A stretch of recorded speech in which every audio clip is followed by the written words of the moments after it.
My experiences with the madrasahs and Islamic schooling, the education, has been rather frustrating because, at a stage we found out that my children were diagnosed with autism, and there just wasn't anything out there for them, because of what they were going through with their disorders.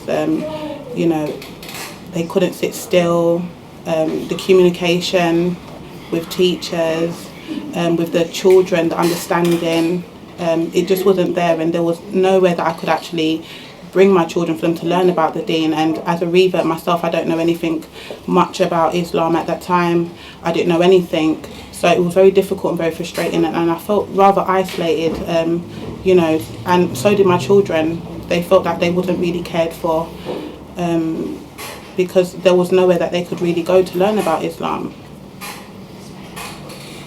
So then, how did you hook up with Tahir and try and establish this madrasa for special needs students? I recently moved to Birmingham, and in doing that I thought, okay, let's start again with exploring Islamic education and so forth. And how I came across Tahir was that where I've recently moved to, there was a bookshop and had a really big notice stating there was going to have Islamic education there.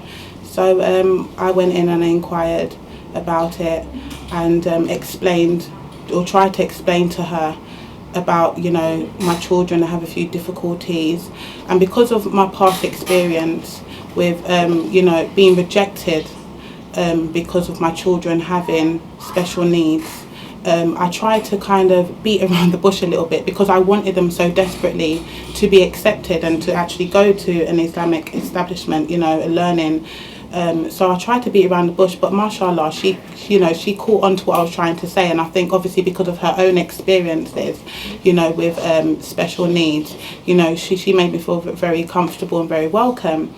So that's how I first initially, came across her, and, alhamdulillah, ever since then, we have been very engaged in speaking about special needs, and how we can kind of get around this whole obstacle that there is with